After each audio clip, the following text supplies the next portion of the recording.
কেউ কিন্তু ভাবতে পারেনি কি আমরা ওই ম্যাচটা জয়লাভ করব। আমার সম্মানটা কমেন্ট্রি বক্সে কিন্তু বুক ফুলে কিন্তু হাঁটাচলা করতে পারছিলাম। ও সবসময় মজা করে, তো সবসময় মজা করে।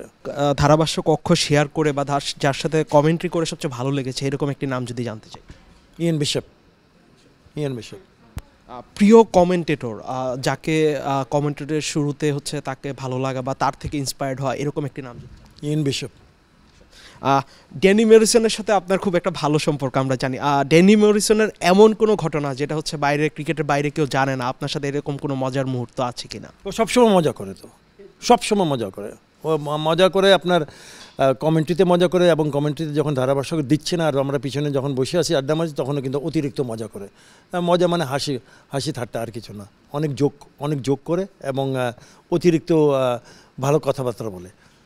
বাংলাদেশ ভারত ম্যাচ উত্তেজনার পারদ থাকে, ওই রকম একটা ম্যাচে এমন কোনো ঘটনা কমেন্ট্রি বক্সে যেটা আমরা জানি না বা খুব মজার কোনো ঘটনা? বাংলাদেশ ভারতের মজার মানে কি, একটা জিনিস আমি আপনাদেরকে বলি। বাংলাদেশের ধারাভাষ্যক হিসাবে যখন আমি কাজ স্টার্ট করি তখন কিন্তু বাংলাদেশের দল কিন্তু রেজাল্ট ওয়াইজ ভালো করতে পারছিল না। তো আমরা যখন কমেন্ট্রি বক্সে যাই তখন কিন্তু সবাই কিন্তু আমাকে জিজ্ঞেস করবে দলটা কবে ভালো খেলবে, আমরা কবে দেখতে পারবো বাংলাদেশ দল ভালো খেলতে পারবে।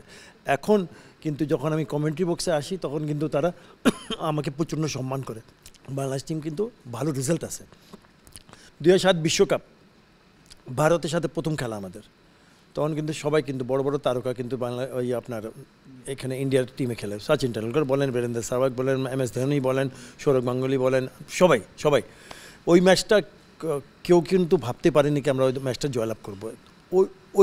ওই সময় যখন আমরা এই ম্যাচটা জিতি তখন কিন্তু যারা ধারাভাষ্যকার ছিলেন তখন কিন্তু বুঝছে কিনা আসলে বাংলাদেশ সোজা পথে যাচ্ছে, এবং তারপর থেকে আমার সম্মানটা কমেন্ট্রি বক্সে কিন্তু বুক ফুলে কিন্তু হাঁটাচলা করতে পারছিলাম।